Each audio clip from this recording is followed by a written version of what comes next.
recognized symbol of excellence in sports entertainment.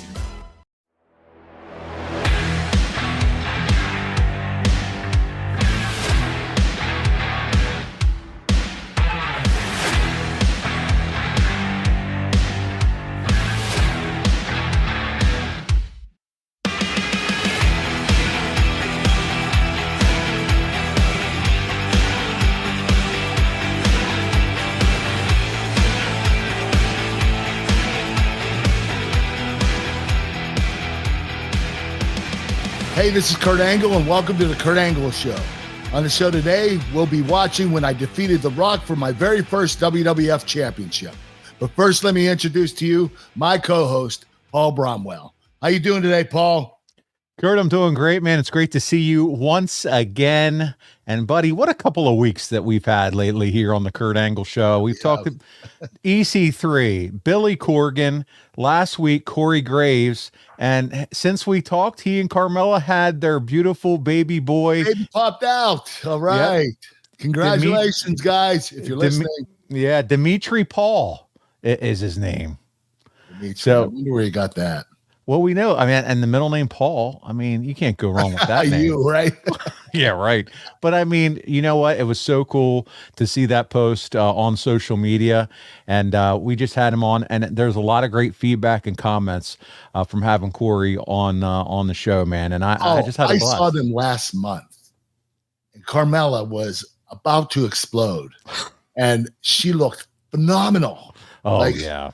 I mean, the girl, even, with this belly out there here, she looked incredible. I mean, she's just a really good looking woman, very attractive. Oh, there's no doubt about it. She was posted on social media up until the last few days, and there were jaw droppers. I mean, Corey hit a home run out of PNC Park. Okay. Yeah, she did, but she's not as pretty as my wife. Wow. There, Kurt Angle with the save. And we're just getting started here this week on the show. But yeah, hey, Corey, Carmella, we are thrilled for you. And your wife's having too much fun today. As we record this, she's doing a Q&A with her Instagram followers all about Kurt Angle and being married to you. And she showed a picture of you in your singlet climbing the ropes. Did you see what I did there? Yes, I did. Yes, I did. Man. Did you see what I posted on Twitter? I did. People giving me shit for the sling. Yeah, it's singlet. I get it, guys. I get it. And it was funny. I saw an Apple review.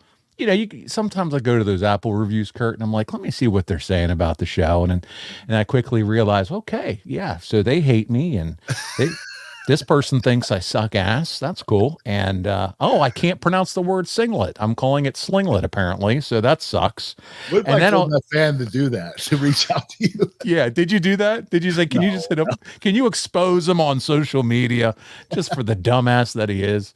Oh, man. So much fun. Hey, let's keep going because we got a lot to cover. And let's transition into the football because you're 12-6. You got a win and a loss last week. You picked the Steelers over the Titans. Your angle lock, it happened, but your angle upset, buddy. You picked the Cowboys over the Eagles. And Kurt, our guy Derek Sabato, our research guy, is a hardcore Eagles fan. He wasn't happy with the pick. Neither was the city of brotherly love. And at the end of the game, the Eagles prevailed. So here we are, pal. You took the L on that one. Listen, I gotta sing the Eagles fight song. Fuck me. That's not how it goes. All right, just give me the opening line. Do you remember it? Fly, Eagles, fly on the way to victory. Fly, Eagles, fly. Score a touchdown. 1, 2, 3. That's all I got. Oh, hey, that was tremendous. Oh my God. So there you go, Derek. He promised you and he did it for you. Fly, Eagles, fly. Oh God, I picked the wrong team. Damn it. Yeah. And no more you singing on the show ever again. Never. But yeah, so listen, 1-1 last week, 12-6 overall. Here we are, week 10. The Eagles are on a bye week, so you don't have to pick against them or pick for them this time. Who's your angle lock? Who's your angle upset as we approach week 10? Well, I was hoping the Eagles were playing because I was going to pick them. Yeah, I bet. I think they're unbeatable. But, okay, this is what I'm going to go with. The lock, I'm going to pick the Steelers over the Packers. Steelers are 5-3 right now. I know the Packers are struggling a little bit. I think they're like 3-5. But I really listen.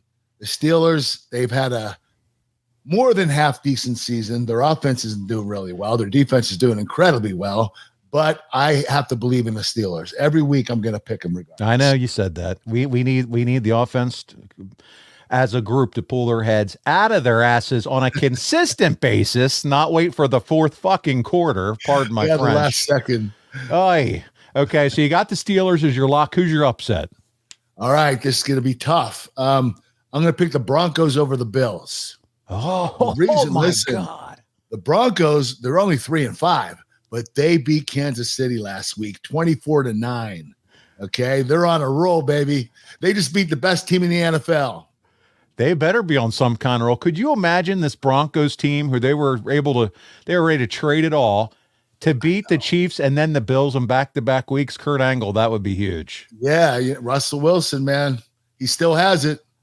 That would be almost as much of a big upset as you defeating Rock back in 2000 and what we're about to watch today. So we'll see what happens. You did it. Podcast today. With a booger in your nose, you accomplished it at the end. And that's what we're going to watch here today.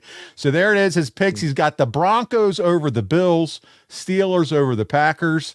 And Kurt, we're going to dig back in deep 23 years ago when you first became the WWF champion. Let's dig in. You defeated The Rock, who, by the way, I don't know if you saw on social media, you got the Democrats, the Republicans, everybody's after him and wants him to run for office. Did you see that? Yeah. I feel badly for him.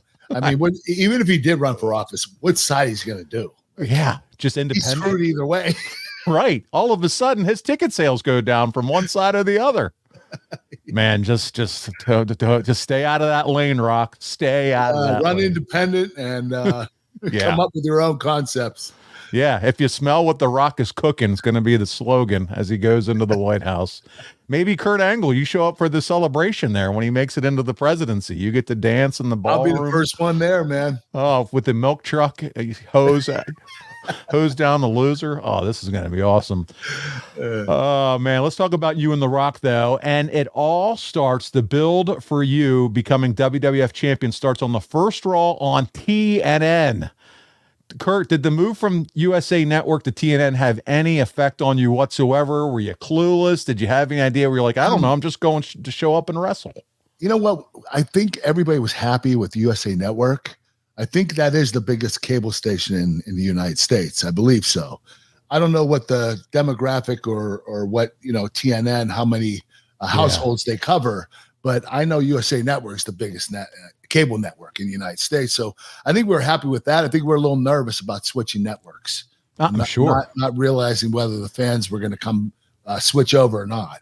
Anytime you have to take someone who's trained to turn into a certain channel at a certain time, same bat channel, and all of a sudden you're going to throw a little bit of a monkey wrench in it, there's always got to be a little bit of concern there. So yeah, I'm sure the ratings will drop for a little while, but then eventually they'll hear about it and realize it's on a different network and start watching it.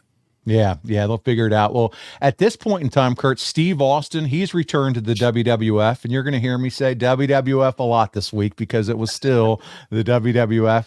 And he's going to open this Raw with Commissioner Foley discussing the investigation into who hit Stone Cold with the car. Kurt, were you ever considered to be the person who hit Austin with the car? It caused him to be out for almost a year. I would have loved to, but I wasn't on TV yet. And I don't think they were considering me. Actually, I would have loved to have that storyline. Right. How would that be coming into the company for your very first, program is against Stone Cold Steve Austin because you ran him over with a car? Right. I mean, that would have been really cool. Talk about a heat magnet. That was going to happen. Yeah. Well, eventually Chris Benoit will come out. He's asking for a title shot. And then you come out and announce you have forgiven Stephanie McMahon for what happened at Unforgiven. For those of you that don't remember, it was Kurt Angle and Triple H at Unforgiven. And Stephanie got involved, costing you the match, Kurt. She chose Triple H. Yeah, she did. And you said she's still your friend, though, here, Kurt. You're still friends. And you cut a promo on Austin, and he stuns you. He basically just gives you the bird and stuns you. But what are you told here? Are you told that, hey, you're going to be wrestling for the WWF title at No Mercy? Were you told this early? No, I wasn't. Actually, they didn't tell me till probably 4 or 5 days before the pay-per-view, No Mercy. So they kept that under wraps. I literally did not know. I knew I was wrestling Rock at No Mercy, but I didn't know I was winning the title until they told me basically the last second. Okay. Well, there's a backstage segment on this Raw, and it's with Trish Stratus. You remember Trish, right? Yeah, I remember Trish. Okay, I certainly hope so. She was hitting on you, but you didn't really notice until she stuck the medals down her cleavage. And I did a double take. And that was with a broken freaking neck. You did that double take. It probably caused great strain on your neck. But I'm telling you could probably sell those medals on eBay for a nice profit right now, Kurt. Yeah, any gold medals that touch Trish Stratus's breasts, they can go for a lot of money. Yeah, yours truly would put up a nice all day long. You know? Right. Yeah, just where. Oh my God. Yeah, that would be a big hit for sure. So too bad you still don't have those suckers. So there you go. She's hitting on you. She's wearing your medals. They're betwixt her bosoms, and Kurt's not having it. Right? He's staying focused. We move on. It's the main event. It's Raw, and Rock defends and retains his title over your pal Chris Benoit. But you and Benoit, you lay out Rock and Triple H after the match. Stephanie slaps you in the face. How many times did she slap you in the face back in this? During this 3 or 4 times. Yeah. Once she slaps behind the scenes. That doesn't even count what she did behind the scenes. She slaps you in the face for beating up Hunter, and you wouldn't react. But Benoit would by headbutting her, and you'd leave with Benoit and not care about Stephanie. Were you sad to see the focus of you and Stephanie start to get phased out here at all? Because, man, you two had some electric chemistry on screen. You know what? She was kind of my manager, but there was like a romance going on. And I don't know why it came to an abrupt end. I'm not sure if somebody didn't like it or, I don't really know. But I thought we were going to continue on, especially knowing that I was going to be world champion in the next couple months. I thought that we would continue on, but it didn't happen. Eventually we got back together. Yes. Oh yeah. They realized the chemistry between the two of you. And by the way, Stephanie, if you're listening, which I know you do, you download, subscribe, and watch us on YouTube. We'd love to have you on the show again. Yes, sometime. We would. Yep, to discuss all this and so much more. Kurt, on SmackDown, we transition SmackDown. It's in Pittsburgh, Pennsylvania. And you tell Mick Foley he's doing a great job as commissioner. You're kissing his ass. And that Mick is being fair-minded and is also an eloquent dresser. I don't think he's ever gotten that compliment much. You asked Mick for a match against Triple H for his hometown fans in the main event, but then call the Steelers a disgrace. This is what you do, Kurt. You say the Pirates are an embarrassment and that no one cares about the Penguins. And with so many of the fans in attendance tonight out on bail, they deserve nothing less than you in the main event. Is this all Brian Gewirtz? Yes, it was Brian. But man, I got some real heat there. It was really good. Yeah, and I hope part of it was your family saying, Kurt, what are you doing? This is our hometown, you asshole. My brothers wanted to beat my ass. Oh, I love it. But, man, you talk about that's always the go-to to get immediate heat, man, once you start bashing those local sports teams. Oh, yeah. It worked for me all the time. Everywhere I went, I always picked on the sports teams. And it does. It still works to this day. Kurt, later on, you and Benoit get into it about his headbutt on Stephanie, and Benoit calls you a clown. And you ask Benoit if he's the best wrestler in the business. If you tell him, if you're the best wrestler in the business, Chris, where's all your gold medals? That's a very good point, Kurt. I mean, how do you come back from something like that? Wasn't it? Yeah. He doesn't have any gold medals. That's right. Not even the ones that Trish Stratus had, but around her neck. God, Foley comes out. He makes a tag match. And the main event is going to be you teaming with Chris Benoit to take on Rock and Triple H. Kurt, I got to ask, is it a big deal for you to be facing off with two of the biggest stars in the company, and it's all in Pittsburgh, your hometown? Yes, it was. Actually, this is one of my favorite matches that I had in Pittsburgh, in my hometown. My favorite match was against Stone Cold Steve Austin when I beat him for the world title. But this was second because you had The Rock and Triple H on one side and Chris Benoit and I on the other. And here I am in my hometown.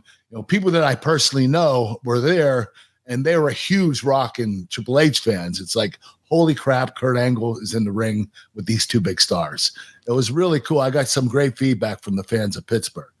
You did, because it didn't matter that you were a heel or the bad guy, because you end up getting the pin on the Rock with the Olympic Slam, and the building explodes for you getting the. I couldn't believe I actually beat the Rock. That's why. Yeah, so they pop hard. Stephanie was even cheering for you.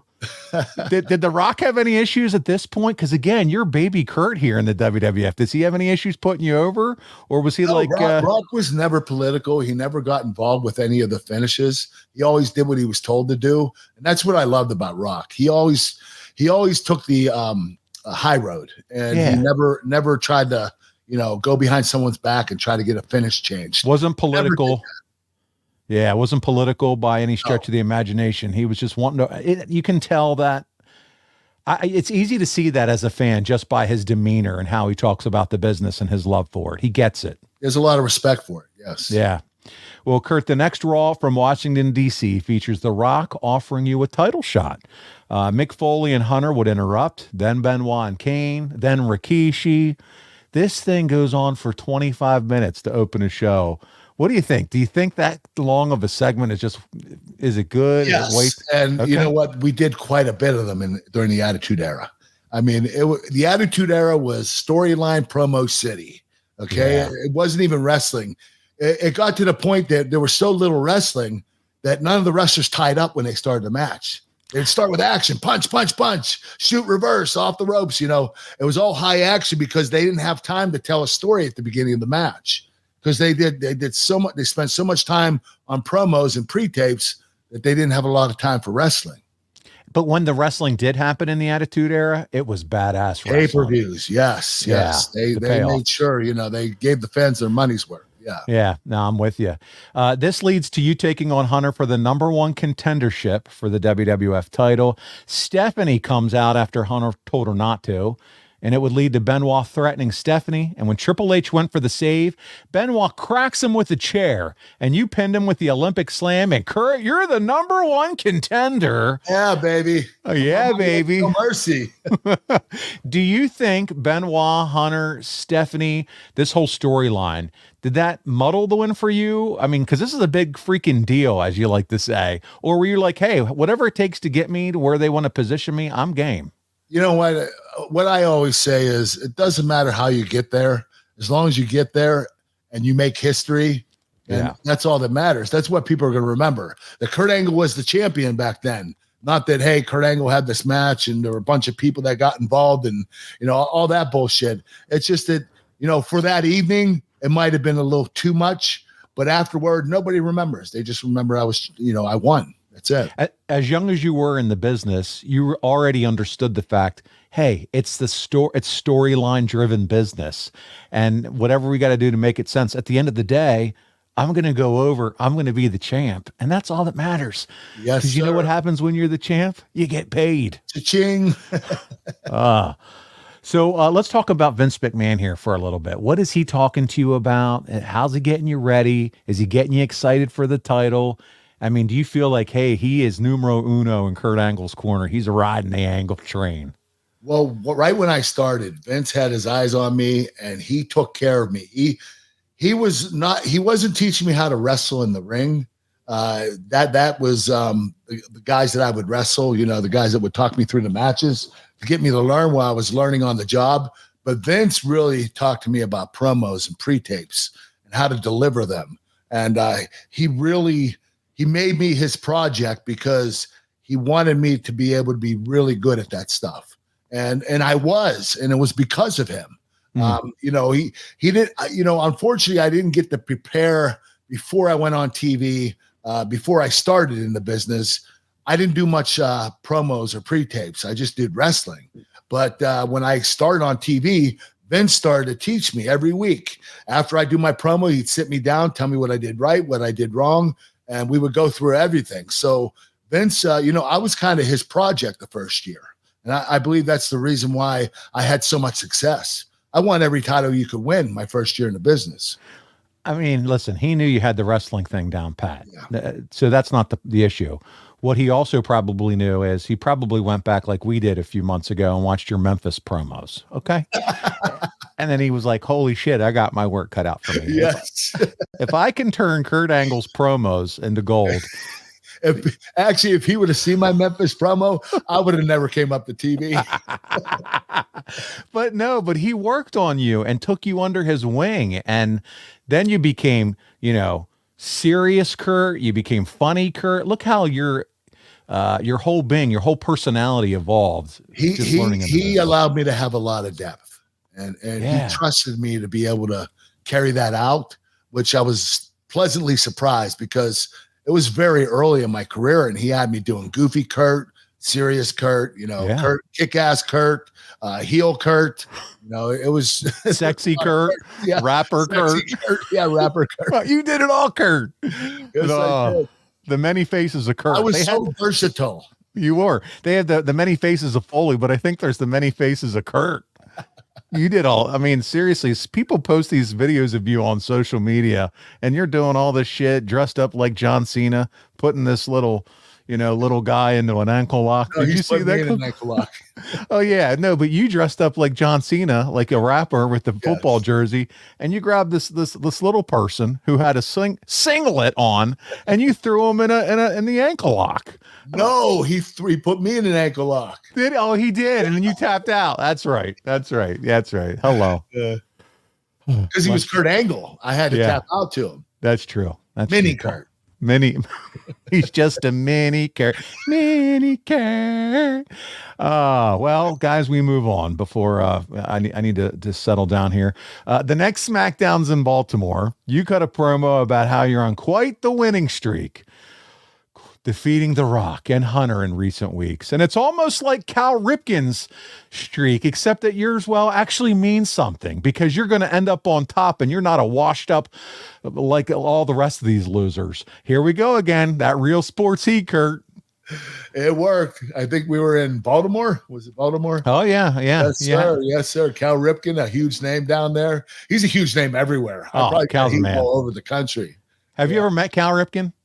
Once. Yes, I did. Yes, I did. Very nice guy. Met him at a charity event. Yeah. Very cool. Very cool. I grew up outside of the Baltimore area. My dad, mega Orioles fan. So I remember watching 21-31 and him lapping the stadium back in the day when he broke the streak. So pretty cool. But here you are trashing the man. So you can get some cheap heat, as they call it in wrestling. And that's just what you did, Kurt. So Stephanie comes out, helps you defeat your favorite backside buddy, Rikishi, and Too Cool when you teamed with Edge and Christian. But the real story is that Hunter told her to go home, and Stephanie stayed to make sure you win, Kurt, as the world turns. Nice girl. Oh, yeah. This is the As the World Turns portion of our show. Speaking of Edge and Christian, did they know you were going to win the title here, dude? And were they happy for you? Did they give you some props? Talk about that. Oh, no, they didn't. Actually, that was under wraps until the day of the pay-per-view. Okay. Literally, nobody knew it but me and Rock. That's it.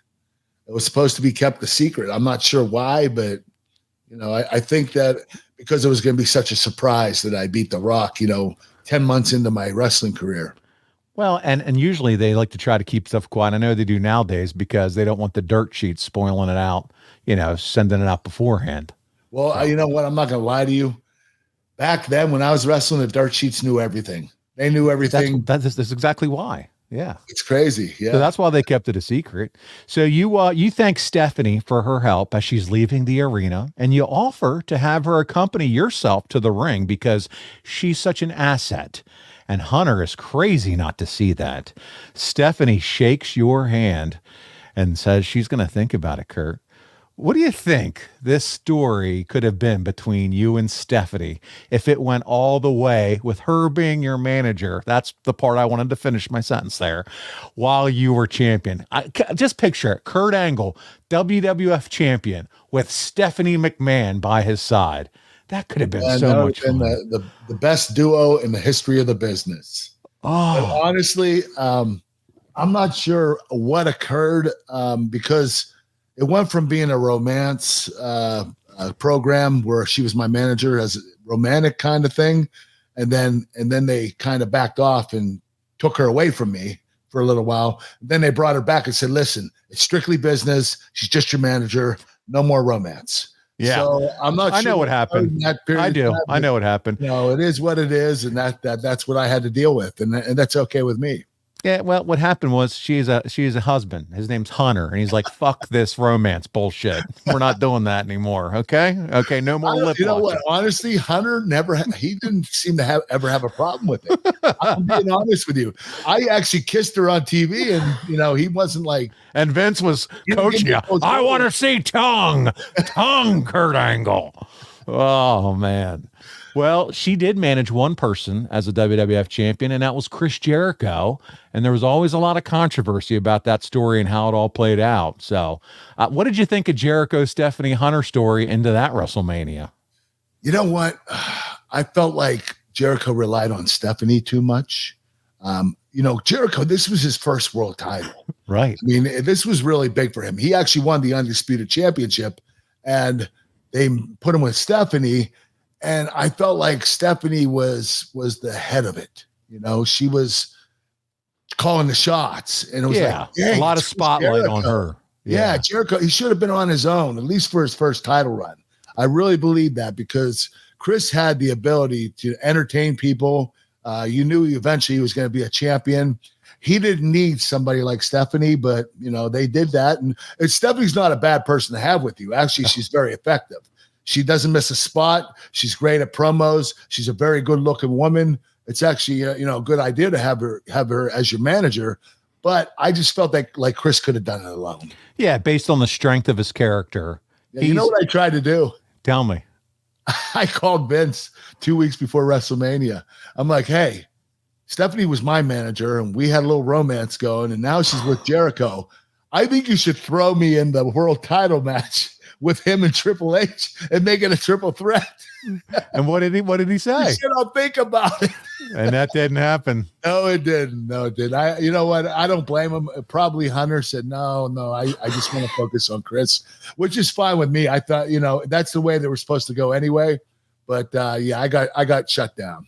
Yeah, but you were game. You wanted to get right back in there, and that makes I love it, especially for the payday. Yeah, bingo, there it is. Well, listen, Kurt, the next Raw is in October is that legendary Raw where Rikishi admits that he was the driver that hit Steve Austin.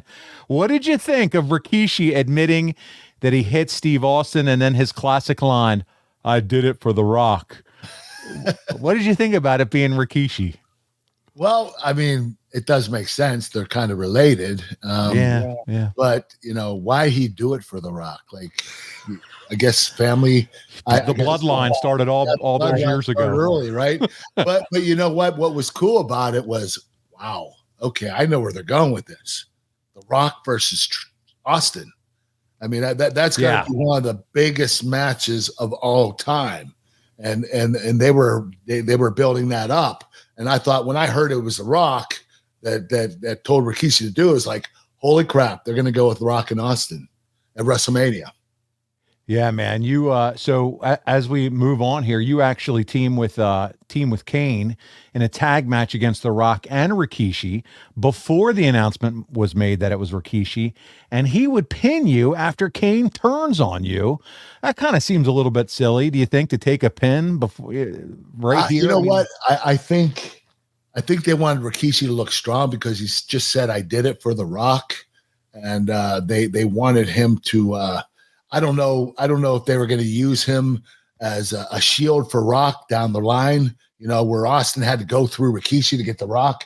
I don't know what it was, but I mean, I didn't mind getting the pin. What I didn't know, but eventually I was going to be champion anyway. So I'm sure the company said, or Vince said, hey, let him take a fall here because we need him to take a fall because he's going to be champion anyway. So nobody's going to remember this. And it wasn't clean. I mean, Kane interfered and what they did a little bit too much though is a lot of interference back then.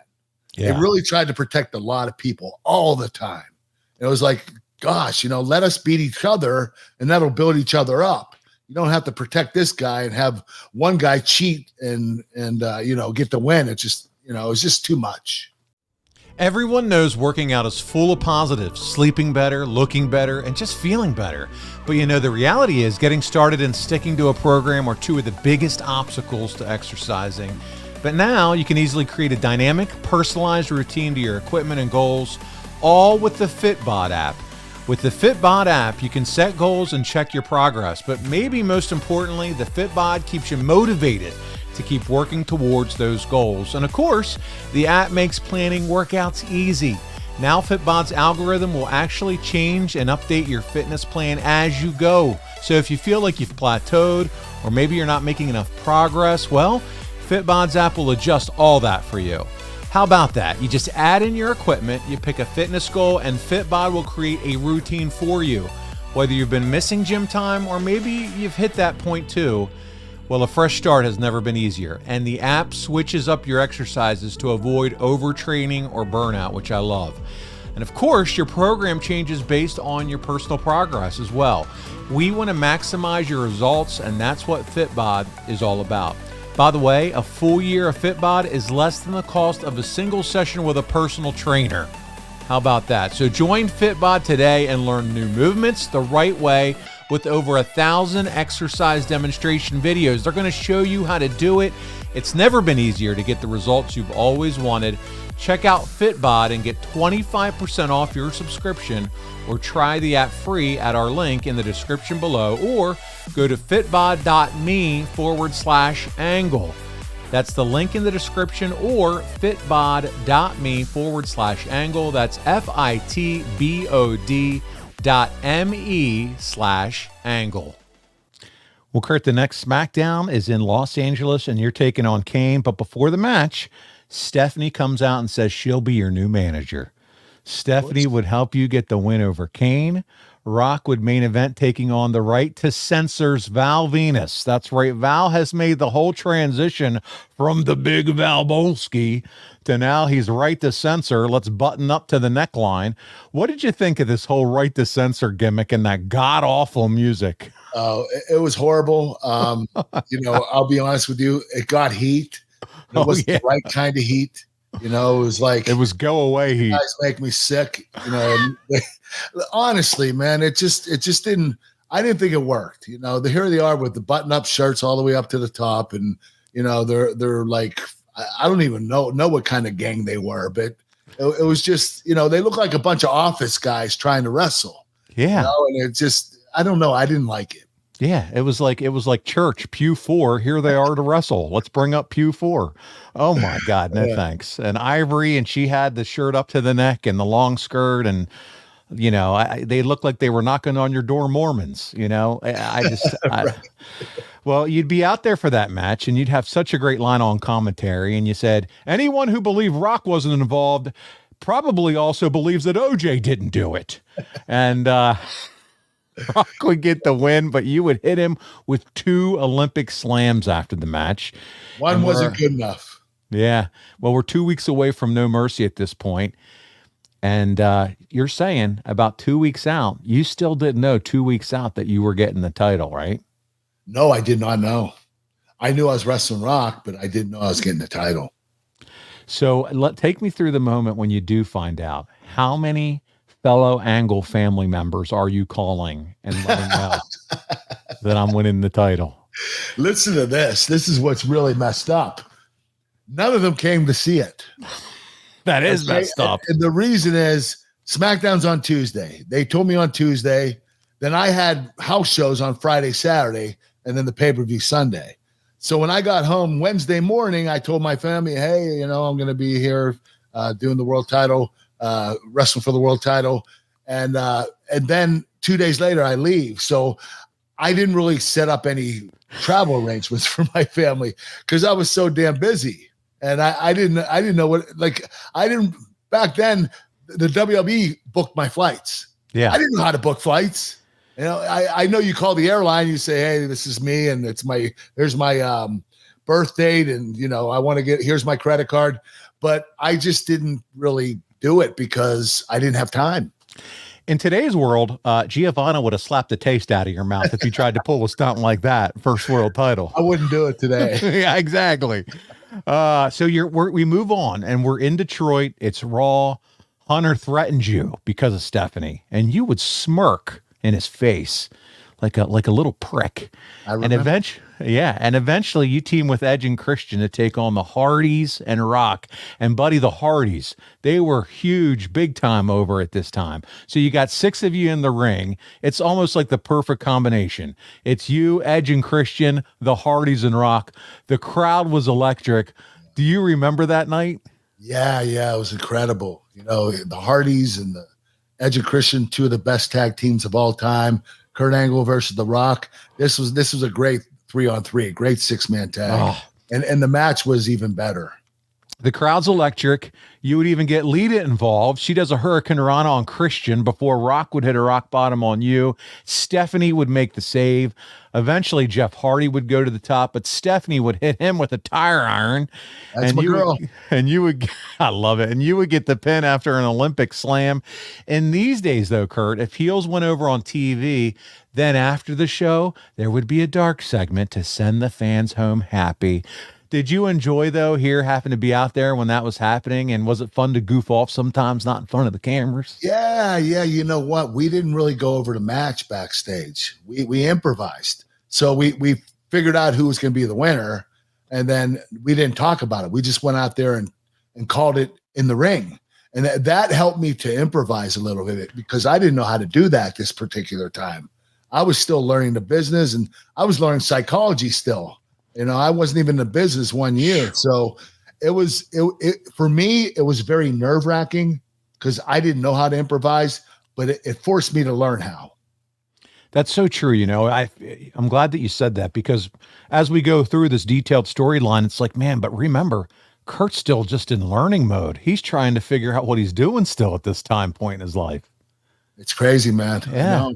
Well, SmackDown is from Cleveland at the Gund Arena for the Go Home show, and you come to go talk with Mick Foley, but Hunter cut you off, and then Stephanie cut you off. How did you feel with these two? Did it just feel like you were maybe getting a little bit upstaged, or you just didn't give a shit? You were just like, hey, I'm just having fun, even though they're kind of taking turns doing their thing, cutting you off left and right. Wait, what'd you say? I couldn't hear the beginning. I was just talking about the SmackDown from Cleveland. It's that Go Home show. Mick Foley is talking to you. Hunter cuts you off. Then Stephanie cuts you off. And I was wondering, did you ever feel upstaged by these two in the segments? No, I didn't. They were supposed to make me look like an asshole, and they did a good job of it. And, you know, me, I'm not one person to complain. If they want to walk all over me in a promo, they can do it. I didn't care. And especially at this point, like you said, you're still learning. You're still wet behind the ears trying to figure things out. And I was still nervous as hell every time I went out there. Right. There's a 4 corners match scheduled between yourself, Benoit, Hunter, and Rock on this SmackDown.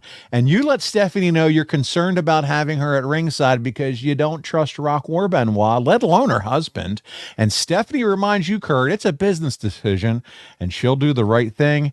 Hunter tells Stephanie the same thing. And Stephanie says, once again, it's a business decision. And Hunter reminds her who she's going home with. I mean, so there we go. You would get the win in the 4-way when Stephanie stops Rock from pinning you, and you actually end up pinning Hunter. And Stephanie didn't break it up. Break it up. Hunter's pissed. Somebody's in trouble. He's pissed, and we're off. The show goes off the air. Benoit putting the crossface on the Rock, and we move on, and we're finally at No Mercy. It's Albany, New York.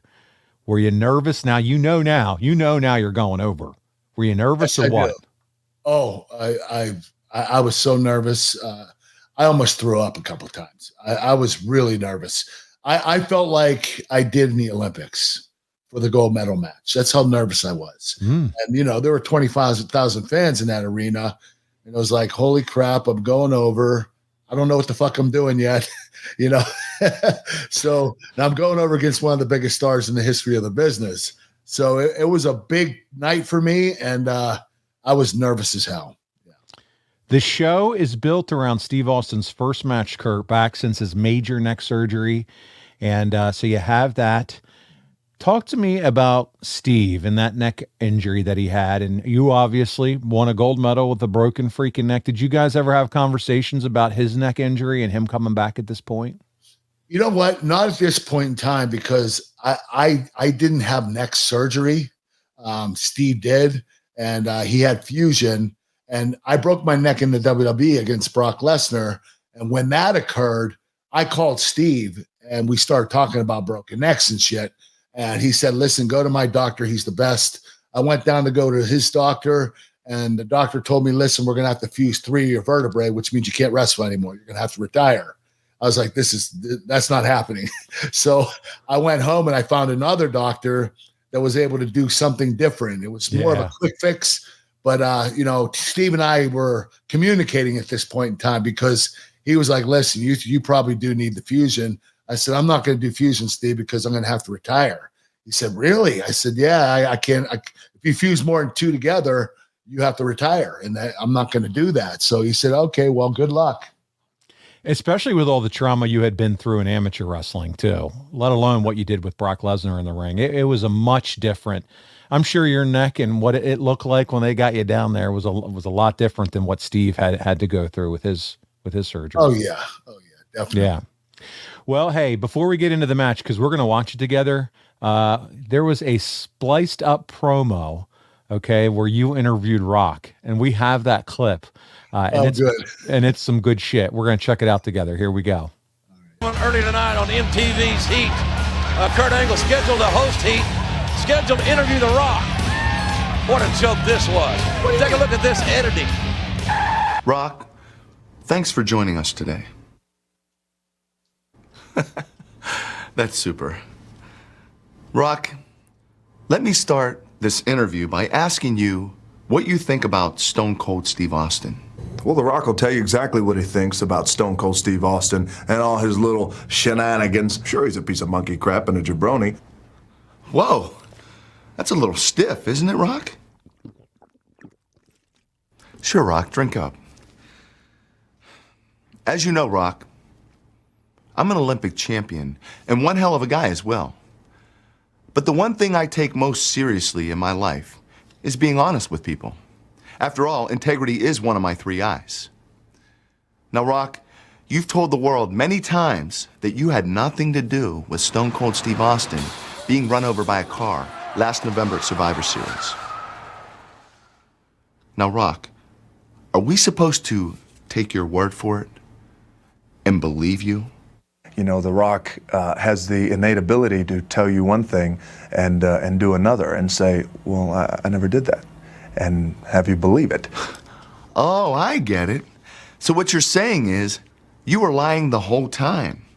You were the one who told Rikishi to hit Stone Cold with that car. Was that your plan? Sure, that was The Rock's plan at that time. Oh, so by eliminating Austin, you knew that you would be the #1 superstar here in the WWF. Do what you gotta do to get where you want to go.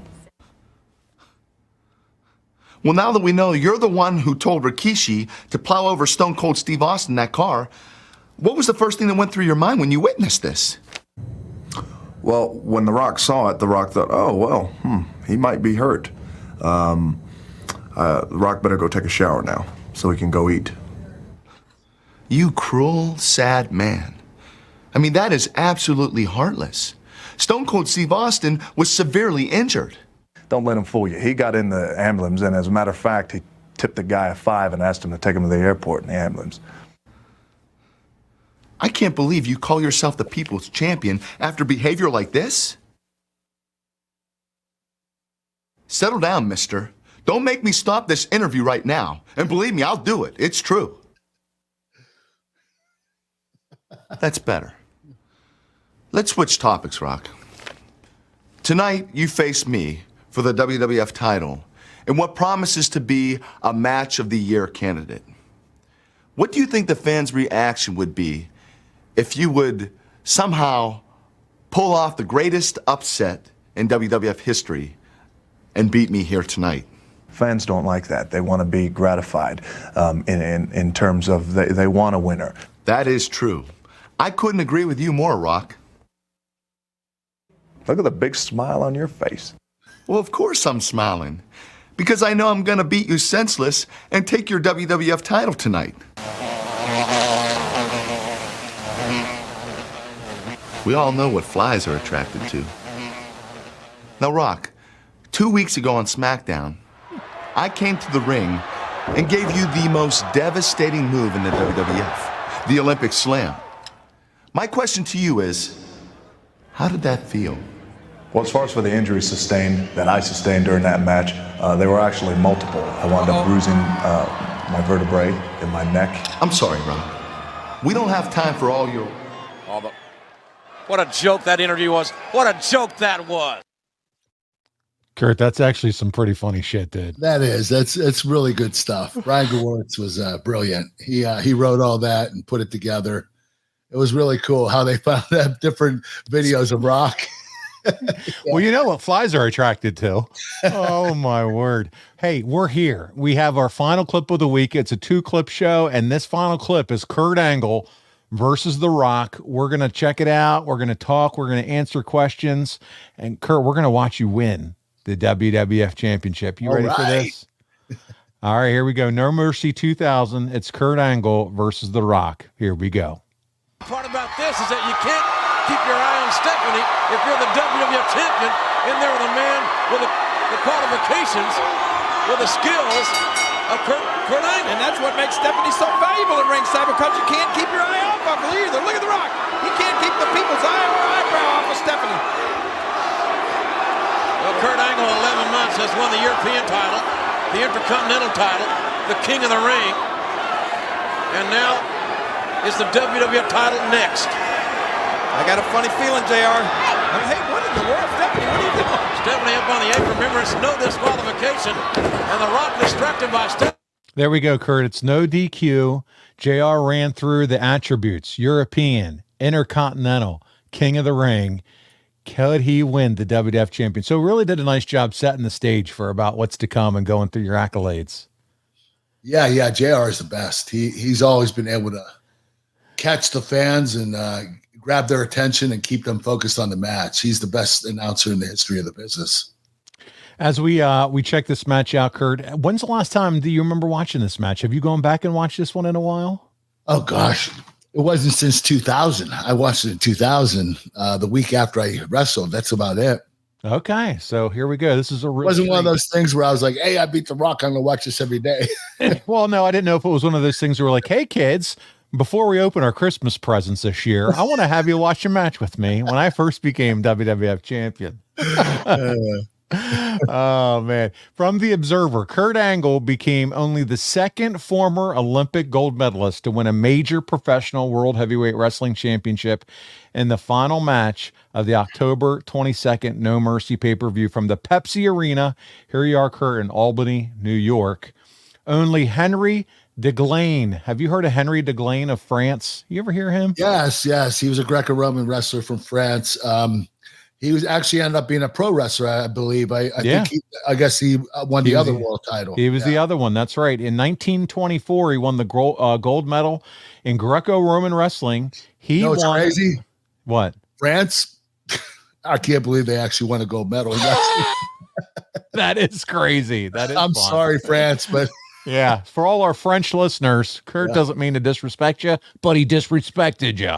All right, so he won the world title in the famous Battle of the Bite match on May 4th, 1931 over Strangler Lewis, and probably the second most historical world title change ever in Montreal. And he won both a gold medal and a major world title. Man, Meltzer with the trivia there on that one. You and you know what? That was reaching deep, man. Yeah, I was way deep. Yeah, way deep for the Nuggets. And it was so funny. Derek Sabato put in the notes here. He was like, does Kurt really know who DeGlane is?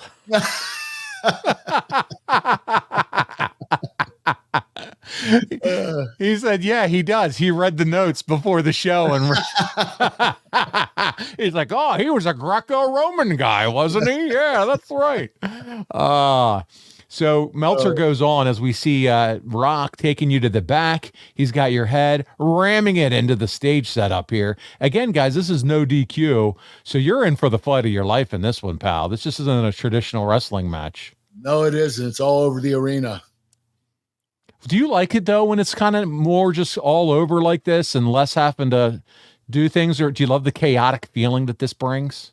I don't mind being out there, with the crowd. They go a little crazy when you come near them. That's kind of fun. But I prefer to stay in the ring. Oh, I love yeah. wrestling inside the ring. Yes. Okay, so now again, we're talking rookie year, and now you're even thrusted into even more of an uncomfortable situation where you're outside of the ring and being tossed around to and fro, and your beautiful blue singlet that you're wearing there. It is pretty sharp. That is very sharp. Matching knee pads. Yeah. Do you know where that singlet ended up? I don't know. Some Hall of Fame or charity somewhere. I'm a member of so many damn Hall of Fames. I don't know where that one's at. So we'll go on from Meltzer here. Oh, there's the Rock cutout, and he's going to punch you right in the face with that. Angle, yeah, I love Stephanie's facials. Angle, who captured the gold medal in 1996 in freestyle wrestling at 220 pounds, was propelled in record time to this WWF title level. Oh, here we go, Kurt. Let's try to keep them headphones on. This head's going to swell. Here we go. While Vince McMahon, with few matches under his belt, was recognized as a champion, as far as serious wrestlers holding the belt, Angle, with 2 years in the business and only 1 year as a major performer, had one of the quickest rises in history to ascend what is the premier money championship in the business. Paul White, as the Giant, captured his first world title in WCW 6 months after his pro debut in 1996. But Kurt, honestly, we love to tease and have fun on the show, but this really is a really tremendous deal for you. Were you ready to be the champion at this point? I guess. I mean, honestly, for me personally, no, I wasn't ready. I wasn't even close to being ready. But that's because I over prepare. I've always been like that. And I just felt right here, I was still in my learning phase. And, being my rookie year, I know Brock Lesnar won a world title his rookie year. Big Show did. It's a tough thing to do. I mean, especially, but I will tell you this. Brock had 2.5 years of training before he went on TV. That's a little bit more time to get ready. I literally had 7 months. Yeah. Meltzer says, in a sense, Angle's win came across as more of a pawn of a show to involve the other key players, but the involvement of Stephanie McMahon, Triple H, and Rikishi was somewhat compensated by Angle, who had previously not been portrayed as a strong main eventer, putting an Olympic slam on both Rikishi and a weakened Rock at the finish of the match. Do you think the win was tarnished by all this involvement here that Dave's talking about with all these other people? Of course, yes, I do. But you have to remember, I was a heel. Rock's a babyface. He's supposed to look really strong, and I'm supposed to cheat to win. And what they did instead of me cheating is they had guys getting involved and have it backfire on Rock. Rikishi trying to kick me, he ended up kicking the Rock, so it backfired on him. And that's how I got the win. But like I said before, nobody's going to remember how I won. They're just going to remember I beat The Rock. And that's all that matters. Oh, absolutely. And nobody ever brings that up now. They're just like, he won the world championship back in 2000 beating The Rock. And that's all we talk about. So we got a little Stephanie McMahon. Man, she's so good at what she does. Angle's she is, man. She's the best manager ever. Really. Firecracker. It's in her blood. Yep. Meltzer, as Rock chases her around the ring, now she's in the ring. Oh, and you catch him with a beautiful belly-to-belly suplex to the Rock. Meltzer goes on. Angle's title win was guaranteed earlier in the day by Stephanie McMahon, who seemed almost the focal point of the show. Almost as if she was a Von Erich daughter and the rest of the talent were hired hands. But at the end, she was taken out of the picture, bringing out Triple H to attack both Angle and Rock. Triple H laid Rock out, but it wasn't enough for Angle to win. Rikishi then comes out to attack Angle, but he miscues twice, nailing Rock with a squash and a kick, which led to Angle laying both Rikishi and Rock out with his Olympic slam for the win. Kurt, my question here is, do you think Stephanie would have been managing you if you weren't going to win this title? I mean, she doesn't put herself with guys that are not in top spots. I mean, let's be honest. Hey, remember when I wrestled at SummerSlam earlier in the year, she was my manager, and I did not win the world title. Maybe Vince had an idea that I was going to win a couple months later, but at that point in time, I don't think anybody knew, except for Vince, if he did, that I was going to be world champion. So I don't know. I don't know if that's the case, because I did end up becoming world champion. So Stephanie did manage me back then and now, right here. Here's the count. 1, 2. Rock staring at the referee, gets his shoulder up in time. I want to answer, before I continue with Dave's summary and synopsis of this match, I'm going to ask a couple of our fan questions here, Kurt. Okay. Sprinkle them in a little bit as we watch you. You have a nice reverse chin lock on the Rock here. You got Earl Hebner, the referee. Man, what an amazing ref he was. Instagram, a wrestling historian, says, do you think you were ready to be the WWF champion, or did you need more time since it happened so fast? Thanks in advance. Like I said before, I think I don't think I was ready, but I had to be ready. I had to go out there and perform at my very best. I thought my best was good enough, but it could have been better if I had more experience. Yeah. Keegan, our buddy, who, by the way, he's sending me training wrestling videos. He's getting better and better in the ring. And he's about to put a show on, I believe, in Canada. Yes, he is. He's a good kid. Yep. He says, hey, Kurt and Paul, how different was the process of putting a match together with Rock compared to other opponents? I've heard in other interviews from other performers that there's much more of an entertainment element to his match structure than others. Oh, yeah. There was way much more entertainment with The Rock. I mean, the people's elbow, the spit punch. There's a lot of stuff that he does that he entertains a fan. So he kind of has fun out there. He's probably one of the only wrestlers that actually does it for the most part. But The Rock was the most entertaining wrestler I've ever been in the ring with. Do you remember for this match specifically, Kurt, who's calling this one? The Rock was. The Rock was calling it to me. Yeah. He actually, I'll tell you this, Pat Patterson put together the finish with all the guys that got involved. But for the most part, The Rock structured this match. And I thought he did a pretty damn good job. Reese, the weekly steel chair, he says, how did it feel knowing in the build-up to this main event, Kurt had the SummerSlam match versus Rock and Triple H, then he gets Steph as his manager. Did Kurt feel ready to complete the best rookie year in pro wrestling history? I was ready. Was I ready? Yeah. No.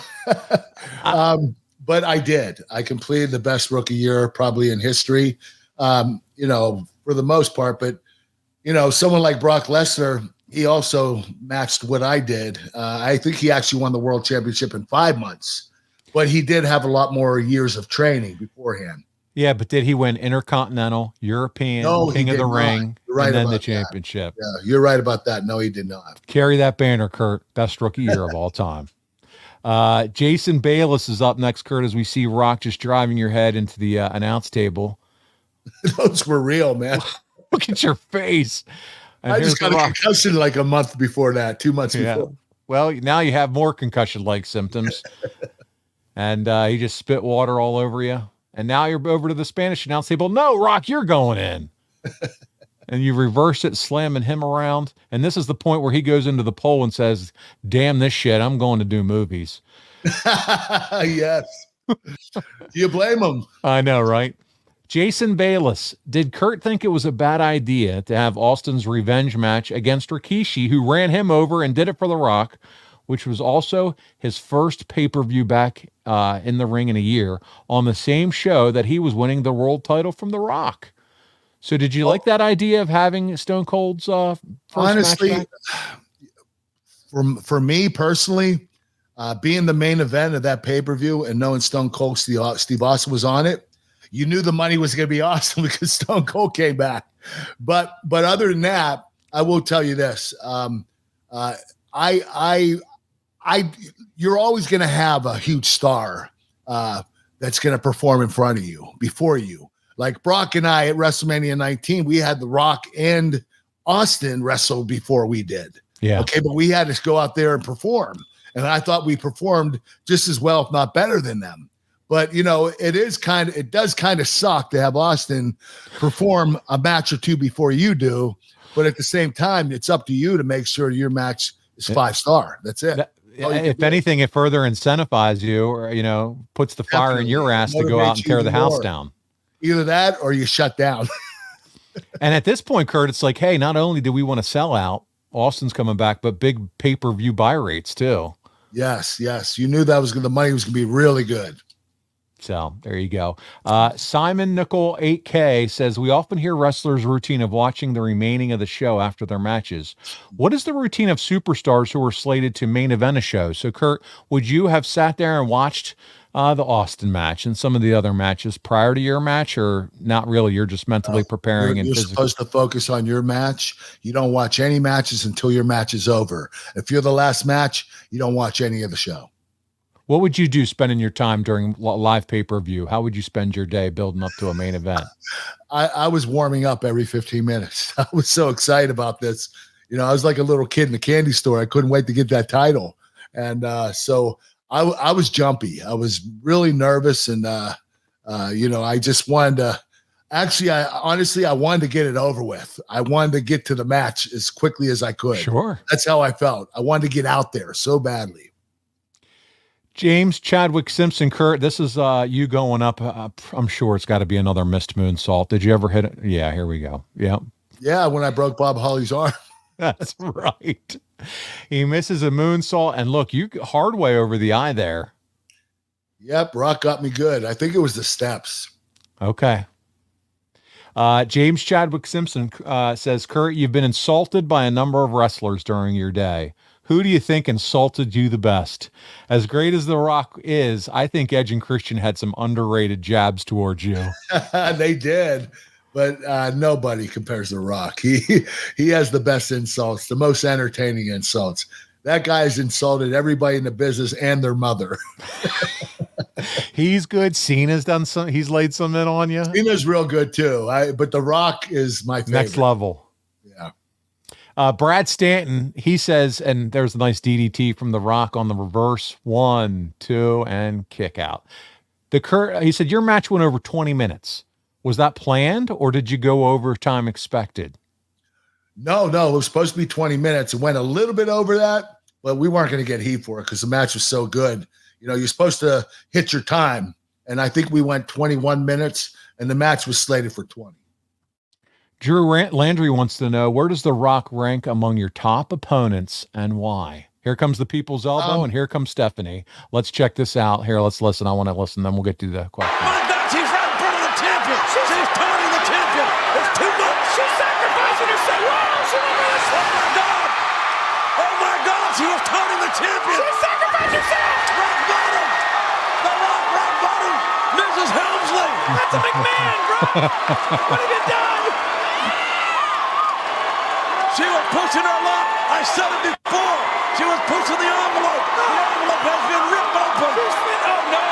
You can't do this. Don't tell me he's going to go for the people's elbow. Don't even think about it. Not the most electrifying move.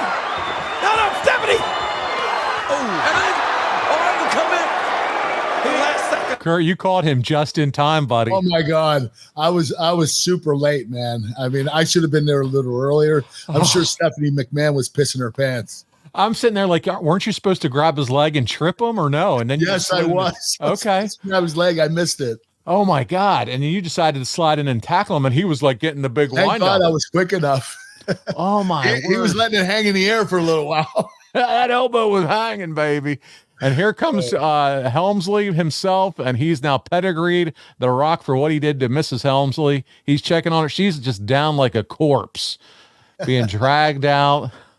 She's been pancaked by the rock bottom. And oh my God. No, the reason why they knocked her out is because they didn't want her to be a part of the end of the match. Gotcha. Because they knew a lot of physicality was going to happen. If she was out there doing nothing, she would have looked silly. So okay, they decided to, get her out of this match right here. Well, Triple H has taken Herb to the back. Drew Landry says, as you climb in, where does The Rock rank among your top opponents and why?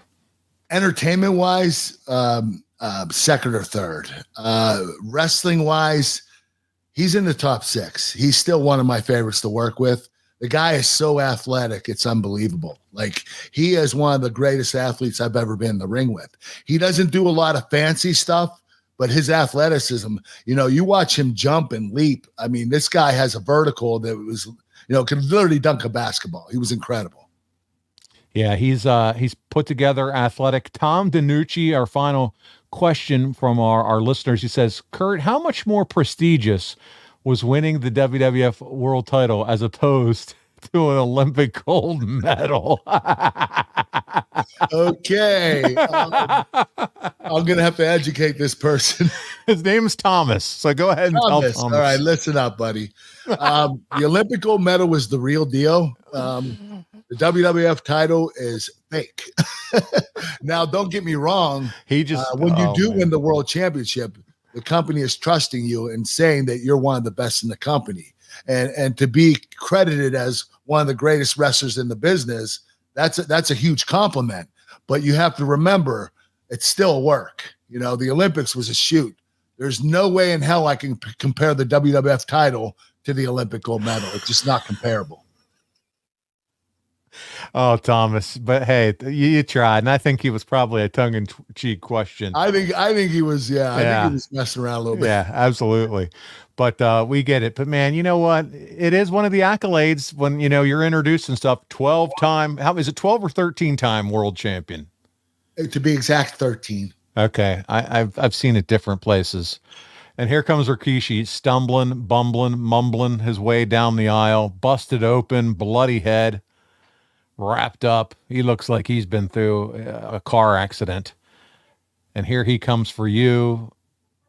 At least you didn't have to take the old butt cheeks that night. And so here he goes. Kurt had to step away for a second, so we'll just continue to watch this. Rock is just taking it to him. And now Kurt is back. There he is. How are you? You hear my daughter playing the piano? No, I didn't. Okay. It's all good. All good. Kurt with the uppercut to the nut. Little cheap shot. Uppercut to the nut. So it was, by the way, as I'm going through some of Meltzer's notes here, it was you going into the steps that caused your eye to. Okay. I figured that. I remember when I hit my head.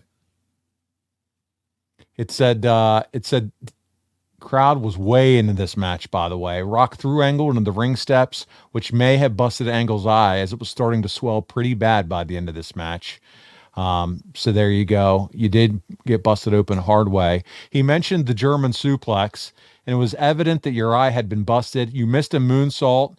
He does a really nice looking one, but after Bob Holly, I don't know that anyone's going to lay there and take his moonsaults, Meltzer says. It took someone a while to have the balls to stay there. Did they really though be like, dude, after what you just fucked up Bob Holly, we're not taking your moonsault. You know what? Nobody ever came to me, but I kind of got the impression, okay, I'm probably not going to hit this ever on anybody, but eventually I had to. So I think I hit it 4 or 5 times out of like 150 in my career. We're going to the end here. We're going to listen to the audio as we wrap up this match. The WWF champion Meltzer says he then mimicked his crying at the 1996 Olympic medal ceremony as he clutched the WWF title belt. Vince told me to do. He's like, hey, I want you to go nuts. I want you to cry. I want you to drop to your knees. Do the same exact thing you did in the Olympics. So, all right, Vince. So those were crocodile tears then. You forced tears? Yeah, they were forced. Oh man, so good. Let's see here. I've got so many notes here from Dave Meltzer that it's out of control. I want to see if he gave it a star rating, if that was included back then. Well, we know it wasn't 4.5. We know it wasn't 5, just because it was you and he didn't like you for some reason. Let's see here as I'm scrolling out. There it is. 4.25 stars. Okay. So that's not bad for Meltzer. Not bad at all. So, Kurt, were you happy though as we watched that match back? Yeah, I was elated. I thought the match went off without a hitch. I didn't really like the involvement with the other wrestlers. I thought it was a little too much. But what we did though is we got the fans. We shocked the fans. Oh hell yeah! I don't think anybody thought I was going to win this world title.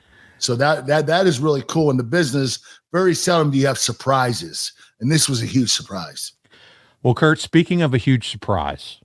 Next week, we have another guest, someone from your past, someone from WWE, someone from TNA, dig it, sucker? Someone that I want to ask a question about that has to do something with bestiality sex and how he felt about all that. Oh, I can't wait. Booker, King Booker is supposed to be here with us, and I can't wait for that one, my friend. I can't either, man. I love that guy. I love him to death. I love working with him. I love him just as a person. He's one of the coolest guys in the world. I absolutely love him and his wife. I really do. Oh, man. Well, the great guests continue as we head into the end of the year for the Kurt Angle Show. Booker T will be joining Kurt Angle and I next week on the show. Speaking of Impact, where Booker worked with Kurt there too, you can check out all of Kurt's past top Impact moments at impactwrestling.com/packages and sign up with code Kurt.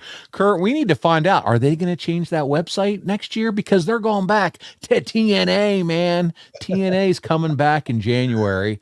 You're right. You're right, man. Yeah. I think it's a great idea. Yeah. I really do. I think it's going to help them. And then, by the way, guys, after Booker T, we're planning an Ask Kurt Anything to wrap up November. December, we have some great episodes. And then Kurt and I are going to wrap up the year as we head into the new year with another Ask Kurt Anything. So even if we get a ton of questions and we have overflow, we're going to do 2 more Ask Kurts as we wrap up the year. So we're excited about that. Listen, as we get out of here this week, if your business targets that 25 to 54-year-old demographic, and Kurt has a few weeks left, right? Just a few weeks left at 54 because December's coming. He's still in the demographic. There's no better place than to advertise with us right here on the Kurt Angle Show. You tell me I'm going to be a senior citizen. Hey, everybody, it's Kurt Angle. He's going to be at every Cracker Barrel on Bob Evans ordering off the senior menu. You can check out advertisewithangle.com. I'm your Olympic hero.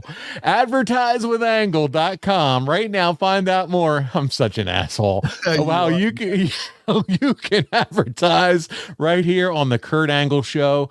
We would love it. We would have a blast. We would have fun with it. So check it out now. Why? Because it works. So go to advertisewithangle.com right now and find out how you can be a part of it. And by the way, check out our merch, boxofgimmicks.com, including the Ratings Machine t-shirt, all of our sweatshirts right now. If you don't have a hoodie, grab a hoodie. It's getting freaking cold around here. And so wherever you are located, I'm sure the temperatures are dropping. So grab yourself an Angle Show hoodie and we would appreciate it. And then check us out on all the socials, including YouTube.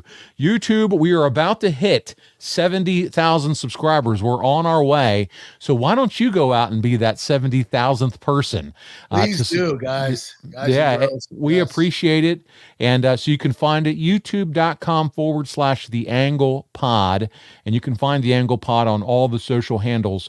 But like this video, subscribe, turn on those notifications. It runs an algorithm that helps the show greatly, and we would appreciate it.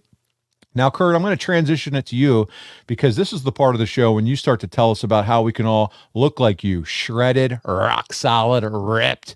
And that's by eating. Guarantees you're going to look like me. Oh, that's true. I'm eating nature. That doesn't happen every day. He's a freak in nature, he said. And he does it by eating Smart Snacks crispy protein bites. That's right. Smart Snacks crispy protein bites. We have chicken protein, whey protein, and organic plant protein. 11 different flavors. Go to physicallyfit.com to order yours. The flavors are incredible. You absolutely love all of them. My favorite right now, I switch all the time, but it's cinnamon swirl. I absolutely love cinnamon swirl. Pizza was my favorite last month, but I switch every month. So okay. But they're all really good. You're gonna absolutely love them. Go to physicallyfit.com. All right, there you go. So check it out, physicallyfit.com. And when you're done chewing down those chicken snacks, you're going to need something to wash them all down with. And there's nothing better to do that with than with the Project One Nutrition Shake. And he does it in his favorite, cookies and milk. Kurt, tell them where they can get that ultimate protein shake. Kurt Angle's Cookies and Cream Protein. It's high protein, low carbohydrate. Go to project1nutrition.com to order yours. I guarantee it, you're going to love the taste. It's incredible. One thing I could say about my products, the flavors are all really good. All of them, the whole ball of wax. And speaking of the whole ball of wax, you need to check out KurtAngleBrand.com. That's where you find your cowboy hats, your milk cartons, your cameo videos, your birthday cards, your t-shirts, your autographed pictures. Kurt, what did you say they can find there? Yeah. The whole ball of wax, Paul. The whole ball of wax. Do you see how I did that there? Yeah. We've been doing this show for a while now, man. And by the way, I want to put over. Say that all day. I want to put one more thing. It's officially here, guys. The Kurt Angle Ultimate Figure. That's right. I got it from Ringside Collectibles, his WWE Ultimate. If you're watching on YouTube, you can check it out. Mine just arrived today as we record this. Kurt, it's ready for a fresh signature, my friend. You got it, man. But man, that is one good-looking action figure. And it's with the big eagle belt that we just watched you win. Hey, is that with the hair? That's with the hair. It's basically the hair. Oh, it's that's the hair. special. It comes with 2 other heads. So if you want to rip one head off and pop the other 2 on with the different faces, it has 2 other sets of Olympic gold medals. Wow, I think 3 gold medals. Yeah, one of them was the one that Trish Stratus had around her bosoms, and then the other one is the one that you wore. So if you want to have Trish sign the figure as well, just say, "Oh yeah, you wore these ones around your bosoms." So there you go. And it has a ton of hands, Kurt. I don't know why it would have so many hands.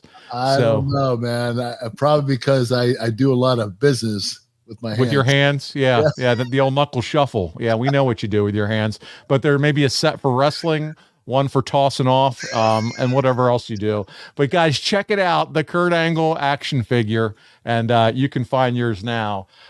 Kurt, man, this was a great show. Thank you for doing this with me. Yeah, and I got one more thing. MyBookie. Shout out to my partners at MyBookie.com. Keep an eye out on the odds. Playoff picture will start really developing over the next few weeks. And honestly, no real front runners in the league besides the Eagles. Could be a big push for the end of the season with more major upsets. Use promo code Kurt Angle for your cash bonus with bets on MyBookie. That's right, guys. Go to mybookie.com. Mybookie.com. Kurt, what's the promo code again when they get there? Promo code Kurt Angle. You asshole. He's got it down pat. He's got it down pat, just like I do the Kurt Angle brand.